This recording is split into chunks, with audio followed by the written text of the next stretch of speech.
para sahabat kedaulatan rakyat di mana saja, kita ketemu lagi dalam dialog kita podcast. Dan kali ini kita menghadirkan tamu sosok yang menurut saya punya pengalaman dalam hal mengamati situasi. Beliau adalah Bapak Pamujiri Harjo. Selamat siang. Selamat siang. Kemudian kita tahu beliau itu adalah dosen Universitas Gunung Kidul. Kita tahu para sahabat kedaulatan rakyat bahwa Gunung Kidul ini kita nyebut sebagai Yogyakarta lantai 2. Nah, tentu banyak sekali ya, apalagi sekarang ini Gunung Kidul itu luar biasa. Dia punya pesona pantai, pesona wisata, pesona desa wisata, dan banyak sekali kemajuan yang kemudian dicapai oleh Gunung Kidul ini yang orang mengatakan semula adalah daerah tertinggal, tapi sekarang tidak. Sekarang luar biasa. Nah, tetapi tentu ada beberapa hal yang ada dalam pengamatan dosen Universitas Gunung Kidul ini, ada beberapa hal yang perlu dilakukan satu refleksi. Nah, barangkali kita mengawali itu dulu ya. Kita manggilnya sebagai Pak Haji, Mas Haji ya. Oke Mas Haji, bagaimana komentarnya setelah kita lihat Gunung Kidul di masa sekarang ini? Oke, baik. Yang pertama tentu saya mengucapkan terima kasih kepada Mas Okto dan KR, dan suatu kehormatan bagi saya bisa hadir di sini. Terima kasih Mas Okto. Jadi kalau kita bicara Gunung Kidul hari ini, mungkin tidak seperti Gunung Kidul beberapa tahun yang lalu, di mana stigma kekeringan, kemiskinan dan sebagainya selalu hadir di dalam pernyataan-pernyataan itu. Dan apakah Gunung Kidul hari ini juga berubah? Saya kira iya berubah, tapi gradual berubahnya juga tidak signifikan sekali. Oke, kalau kita melihat data katakanlah angka stunting di Gunung Kidul itu, di Gunung Kidul tetap masih yang prosentasenya, prevalensinya tinggi, 22,sekian%, dan itu tertinggi di IJ. Oke. Yang kedua juga ada indeks pembangunan manusia. Nah, indeks pembangunan manusia di Gunung Kidul hari ini menurut data 72,sekian%, dan itu juga terendah di IJ. Artinya Gunung Kidul yang memiliki berbagai macam yang tadi Mas Okto sampaikan di depan, pesona bermacam-macam, belum bisa memberikan dampak yang signifikan terhadap perubahan-perubahan yang didapat oleh masyarakat itu sendiri. Ya. Data terakhir tahun 2024, pengunjung wisata di Gunung Kidul itu sekitar 3 juta sekian ribu, ya, 3 juta sekian. Nah, ini menunjukkan sebuah sisi yang positif. Ya. Di Gunung Kidul itu punya garis pantai terpanjang kira-kira 72 km dan berpasir putih. Tapi problemnya adalah apakah masyarakat Gunung Kidul bisa hadir di situ untuk menjadi bagian yang bisa menjadikan masyarakat itu semacam ikut memiliki pantai itu. Nah, sekali lagi kalau kita bicara industri pariwisata, kita tidak bisa lepas dari sumber daya manusia, Mas Okto. Nah, kalau kita melihat sumber daya manusia di Gunung Kidul, ya kita lihat data bahwa IPM masih rendah. Artinya ada problem pada sumber daya manusia. Nah, sumber daya manusia ini tentu akan menjadi penting menurut saya, dan ini mesti ada intervensi kebijakan bagi pemerintah daerah Kabupaten Gunung Kidul. Karena tanpa ada intervensi, hal-hal yang baik yang disebut aset di Gunung Kidul akan hanya menjadi milik orang-orang yang punya daya ekonomi yang besar, ada investor masuk di situ dan sebagainya itu. Dan perlu diingat juga bahwa pariwisata di Gunung Kidul itu harus punya paham yang disebut ecological centris gitu ya. Karena di sana ada kawasan khas, dan kawasan khas itu sudah dinobatkan menjadi kawasan geopark yang diinin oleh UNESCO. Nah, jadi memang ada berbagai macam problematik yang harus dihadapi oleh pemerintah daerah Kabupaten Gunung Kidul, di mana di situ memang ada aset yang luar biasa. Sekali lagi saya kira SDM itu menjadi penting, karena SDM ini yang akan bisa menjadikan apa yang ada di daerah menjadi sesuatu bagi masyarakat. Ya, saya kira itu Mas Ito. Lah, ya, tapi kalau kita lihat kan apapun Tadi katakan bahwa UMKM tumbuh gitu ya, kemudian pariwisata tumbuh. Bukankah itu juga menjadi suatu hal yang menjadi suatu dorongan bagaimana meningkatkan SDM? Dan kita lihat di sana ada beberapa perguruan tinggi ya, selain Gunung Kidul, Gunung Kidul, kemudian UNY juga ada di situ. Itu bukankah itu menjadi satu aset untuk bisa menaikkan tadi SDM? Ya, ya, ya betul juga bahwa universitas-universitas yang hadir tentu memiliki kontribusi. Karena memang tugas universitas punya tanggung jawab dan kewajiban untuk terlibat dalam disebut mencerdaskan kehidupan bangsa. Gitu. Tapi sekali lagi bahwa harus ada setting yang fokus untuk semacam bagaimana pariwisata itu menjadi bagian yang harus dikelola dengan bagus. Nah, saya kira universitas-universitas yang ada, karena Universitas Gunung Kidul sendiri belum ada jurusan pariwisata, ya, dan beberapa universitas yang ada semacam UNJ dan sebagainya, apakah dia juga punya fokus tentang pariwisata? Tapi kembali pada bagian lain, saya juga agak bertanya juga, apakah pendidikan itu selalu memberikan proyeksi positif terhadap apa yang ada di wilayahnya? Pertanyaan begini. Kalau kita bicara Bali, kesadaran masyarakat Bali tentang pariwisata itu apakah itu ditumbuhkan adanya universitas? Saya kira tidak 100%. Menurut saya kesadaran berpariwisata memiliki pariwisata adalah kesadaran masyarakatnya untuk ya saya hidup di dunia pariwisata memberi kontribusi pada kehidupan saya, maka saya harus melakukan apa? Gitu. Jadi ada sisi mentality masyarakat yang punya kesadaran tinggi, sehingga kesadaran itu mewujudkan dengan tindakan-tindakan yang menjadikan aset yang disebut aset itu menjadi bagian penting untuk dikelola bersama. Gitu. Saya tidak menafikan pendidikan tidak penting, saya tidak menafikan itu, tapi yang paling benar adalah kesadaran itu.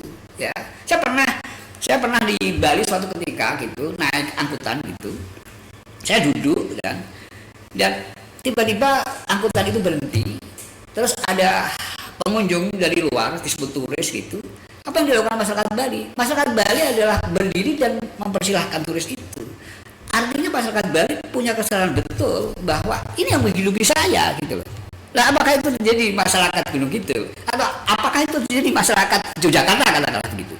Nah, mestinya ini yang menjadi kesadaran kolektif menurut saya, bahwa ini loh pariwisata itu bisa menjadi kehidupan. Karena ini bisa menjadi kehidupan, maka marilah kita bersama-sama. Katakanlah ada kesadaran membuang sampah katakanlah. Kalau kita berbicara wisatawan luar negeri, tentu adalah wisatawan yang detail dia berbicara. Bagaimana kenyamanan, kebersihan, etik, morality masyarakat sekitarnya itu menjadi bagian penting. Itu apakah bisa ditumbuhkan oleh katakanlah universitas? Saya tidak yakin betul gitu. Karena kesadaran yang baik adalah kesadaran yang dibangun dari kesadaran bersama dari awal. Saya kira itu Mas betul. Iya, saya kira begini. Jadi perguruan tinggi bukan tentu. Saya setuju sekali bahwa memang tidak kemudian automatically itu menjadikan satu kesadaran pariwisata di sana. Tetapi paling tidak SDM itu bisa memberikan suatu pemahaman kepada masyarakat agar bagaimana sih masyarakat setempat, warga setempat itu bisa memanfaatkan pariwisata sebagai kehidupan. Jadi maksud saya adalah memberikan kesadaran kepada masyarakat sehingga itulah munculnya bibit-bibit tadi seperti kata Mas di Bali tadi. Nah itu yang kemudian saya maksudkan itu. Nah bagaimana mereka apakah impact dari SDM itu bagaimana bisa memberikan satu kesadaran berwisata? Nah menurut Mas Muci gimana? Ya, saya kira belum ya. Saya kira belum. Begini, oke ya, mungkin agak melebar ini diskusi kita kepada bagaimana memunculkan kesadaran. Bagi saya kesadaran itu tumbuh dari anak. Jadi ketika dia dewasa, memori kolektifnya udah terbangun gitu. Tapi kalau kesadaran itu dipaksakan, itu tidak terjadi apa-apa. Itu kan sama. Sebagaimana anak-anak itu hafal Pancasila gitu. Tapi apakah dia tahu bagaimana bertuhan, bagaimana berkemanusiaan, bagaimana berpersatuan gitu? Ya, dia bisa jadi hafal Pancasila di luar kepala. Tapi apakah dia masuk di dalam kesadaran hidupnya? Nah, saya kira Itulah bisa membuktikan bahwa pendidikan tidak selamanya juga oke gitu. Ya kan? Yang menyuruh kita hafal Pancasila itu kan guru, sekolah, universitas gitu. Tapi apakah itu menumbuhkan sesuatu automatically? Menurut saya, kita harus sadar betul bahwa ada sesuatu yang luar biasa dalam kehidupan ini, adalah kesadaran yang dimunculkan dari awal gitu. Nah, ini ada problematika di Indonesia, saya kira kalau kita melebar gitu. Tapi khusus kembali di Gunung Kidul, ya saya tahu Gunung Kidul itu kan ada problematiknya, Mas. Secara ekonomi kan dia turun, ya kan, dibanding daerah lain gitu kan. Apalagi kalau bilang dulu, oke, sekarang ada teknologi informasi barangkali yang bisa mengonekkan kepada siapapun di luar sana. Itu kan kelas menengah yang memahami bahwa teknologi informasi bisa memberikan dampak. Tapi orang Gunung Kidul saya kira belum, karena literasinya juga kurang, ya kan. Bagaimana kalau orang miskin, masa dia bisa paham literasi? Enggak juga. Nah, menurut saya ada hal-hal yang menurut saya ini adalah kajian kita bersama, khususnya media juga menurut saya peran penting gitu untuk bagaimana menggelorakan bahwa oke, yuk kita bareng-bareng gitu, ada PR besar yang harus kita lakukan bersama di saat 80 tahun Indonesia merdeka loh, Mas. Kan begitu. Betul, Suci. Saya kira betul sekali kalau kita lihat bahwa tidak selalu memberikan impact yang ke sana gitu. Nah, kemudian kan kita perlu juga misalnya birokrat misalnya. Birokrasi di sana bisa menimbulkan satu kesadaran, karena apapun dia pariwisata itu memberikan dampak bagi pendapatan si daerah sana. Apakah yang dilakukan oleh para birokrat di sana? Ya, mohon maaf ya nanti. Ya, saya suka pertanyaannya. Saya sekolah di kebijakan publik di UGM gitu. Saya ingat betul salah satu guru saya, Prof. Toha, beliau mengatakan, ya pemerintah itu terlalu sibuk dengan dirinya sehingga dia lupa fungsi pelayanan. Padahal birokrat itu diciptakan untuk melayani. Oke, Pak Sabto mengatakan bagaimana birokrat di Gunung Kidul gitu kan? Ya, birokratnya ada, tapi apakah dia punya inovasi? Ya, Pak Sabto paham lah. Apakah birokrat di Indonesia itu memiliki inovasi? Enggak. Dia cuma mengulang, merepetisi hal-hal yang sudah dilakukan. PAD hari ini di Gunung Kidul itu dari pariwisata data 2024 kalau nggak salah itu 29 miliar gitu PAD ya. Itu lumayan gitu 29 miliar. Tetapi pertanyaannya adalah siapa sih sebetulnya yang membuka katakanlah buah pindul gitu? Itu kan masyarakat. Dan kacaunya setelah itu jadi pemerintah bermasuk. Kan begitu. Problemnya begitu. Ya jadi dia mestinya punya fungsi fasilitasi ya, pemerintah itu mestinya. Tapi ya kritik terhadap pemerintah, mohon maaf, sudah terlalu sibuk dengan dirinya sendiri sehingga dia lupa bahwa fungsi pelayanan itu menjadi nomor 2. Dia lebih pada kebirokratisasian administratif aja, gitu kan. PA diambil, distribusi diambil dan lain-lain. Apakah dia melakukan namanya katakanlah edukasi kepada masyarakat? Tidak ya. Ya saya kira kalau dibilang sudah ya berapa persen gitu. Ya itu kan sama dengan bagaimana tumbuhnya namanya desa wisata gitu. Kadang-kadang itu kembali gitu.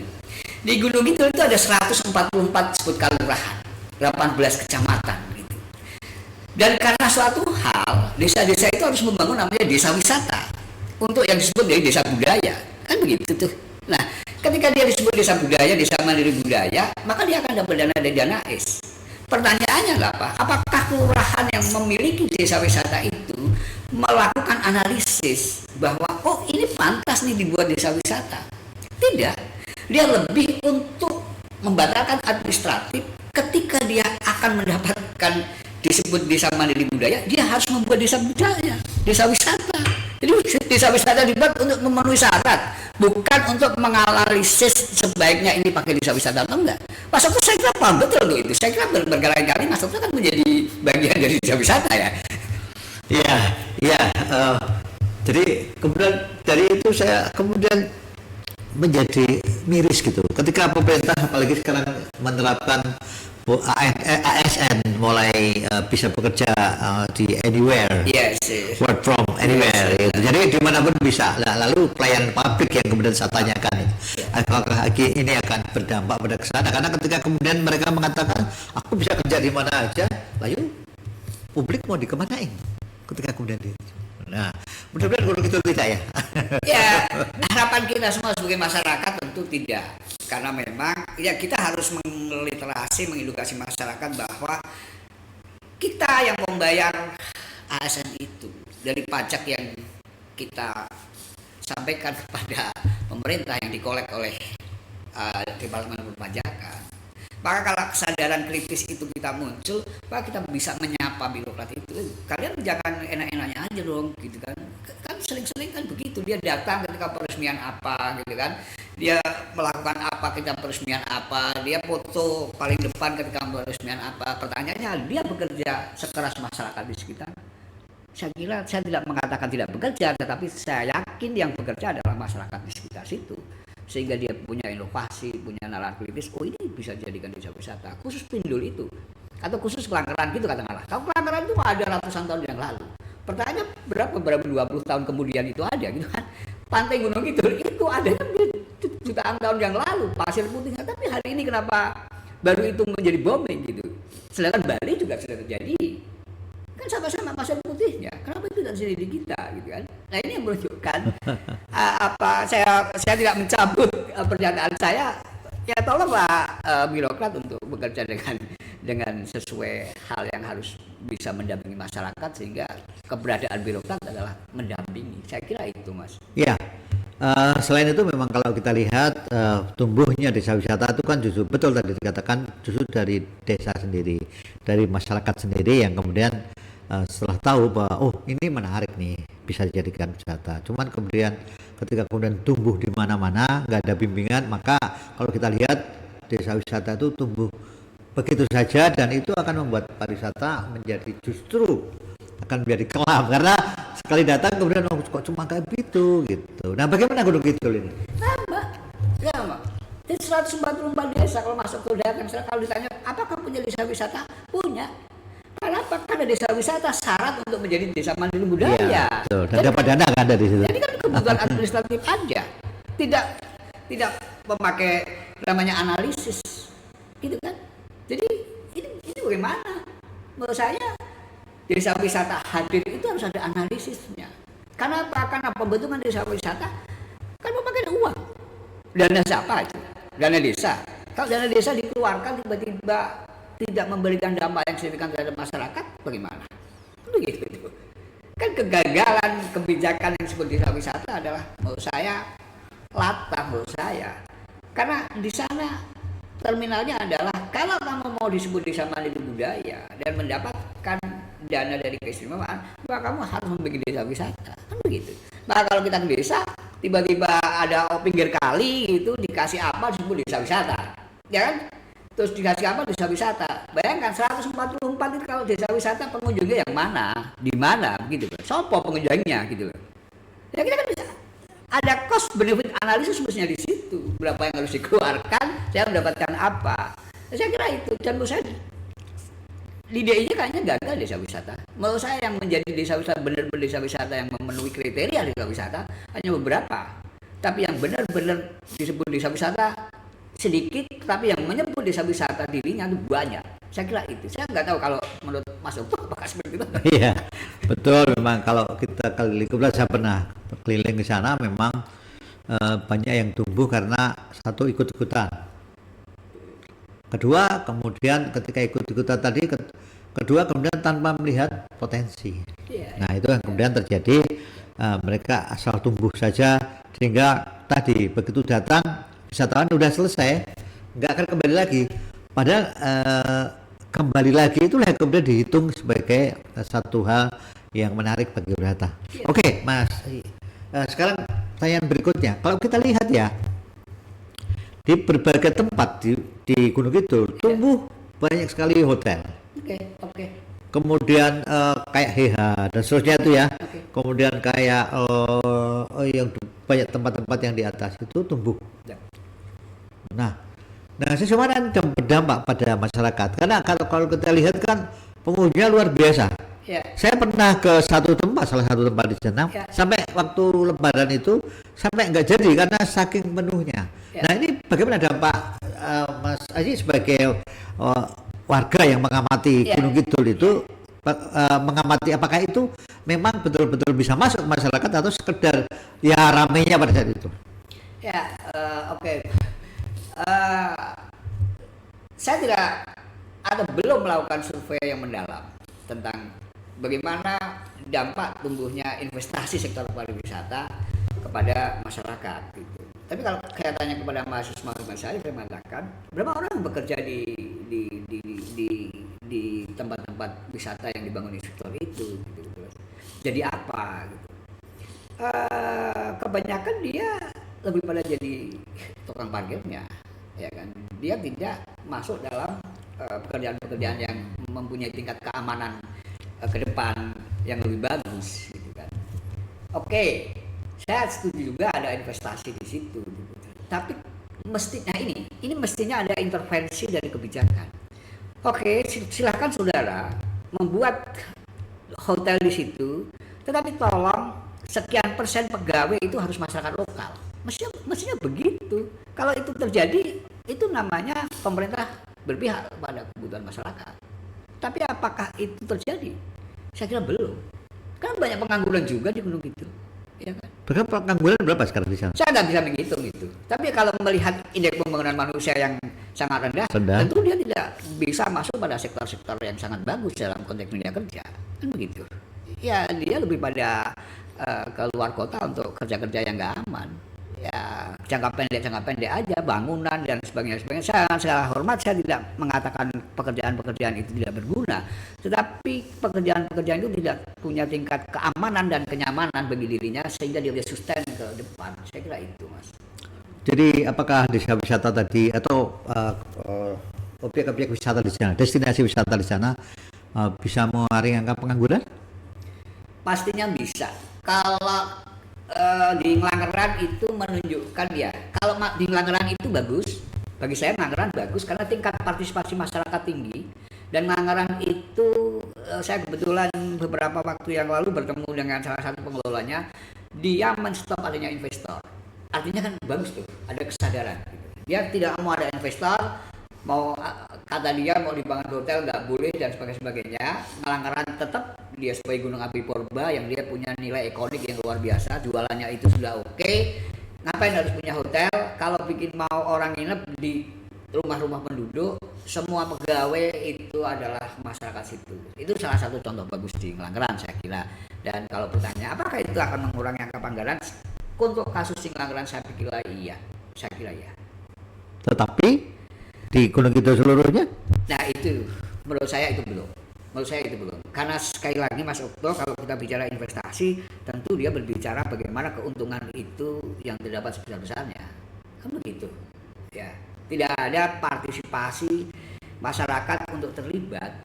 Ya, tentu investasi kan dia berhitung BEP berapa tahun, kalau kamu mengerjakan ini berapa, ini kamu bisa memberi kontribusi apa dan sebagainya itu. Dan saya kembali lagi mengatakan bahwa industri pariwisata yang bagus adalah industri dengan didasari kesadaran masyarakatnya untuk membangun pariwisata itu.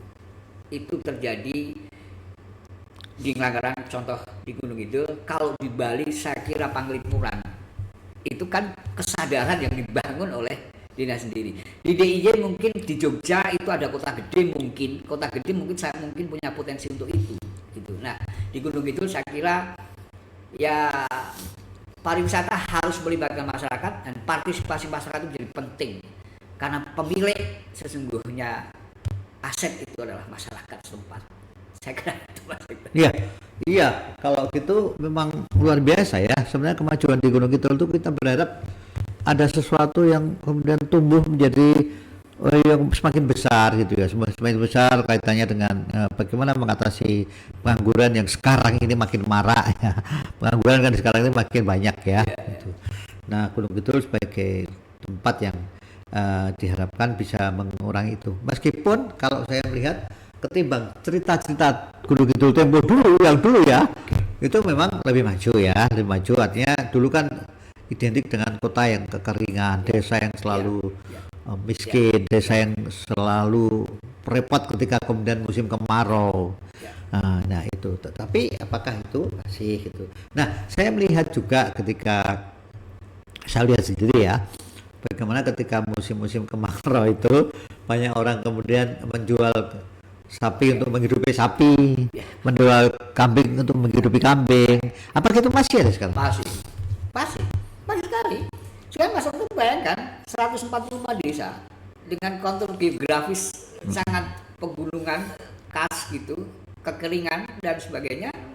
Nah, saya kira masih, Mas. Jadi orang di sana itu memang betul saya cerita itu. Jadi sapi menghidupi sapi karena orang punya sapi dua, yang satu jual untuk memberi makan sapi yang satunya, gitu. Jadi ya secara hitung-hitungan ekonomi tentu tidak ada nilai keekonomian di situ. Dan sekali lagi kalau kita berbicara Gunung Kidul, sebetulnya kata beberapa ahli yang paham tentang kas kayak Prof. Eko Haryono, Prof. Ratman dari Geografi UGM mengatakan bahwa Gunung Kidul itu sebetulnya melimpah air di bawah tanah. Tapi pertanyaannya bagaimana mengangkat air ke atas. Nah, ini kan harus ada intervensi dari sisi ya keuangan yang bisa menjadikan Gunung Kidul itu sebagaimana tidak seperti sekarang. Ya, baik, menarik sekali pembicaraan ini. Demikian para sahabat kedaulatan rakyat, kita baru saja berbincang-bincang dengan Mas Aji. Beliau jeli sekali mengamati tumbuhnya pariwisata, tumbuhnya masyarakat DIY, tetapi tidak seimbang, maksudnya di Gunung Kidul, tapi tidak seimbang dengan apa yang telah didapat dari sana. Sehingga tadi mengkhawatirkan bahwa masyarakat jangan-jangan hanya menjadi penonton nanti.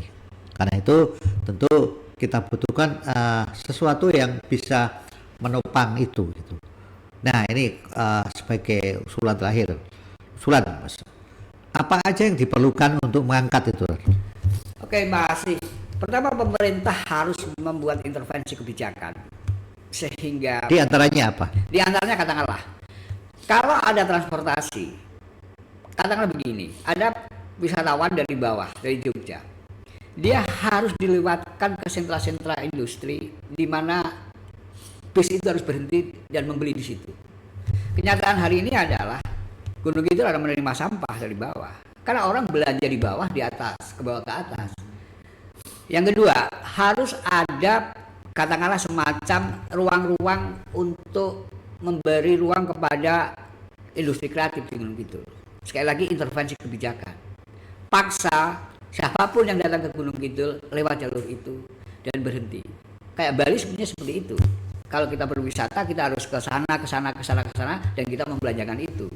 Nah, wisatawan yang selama ini ada di Gunung Kidul hanya untuk makan, membuang sampah, menikmati, tidak memberi kontribusi pada keekonomian.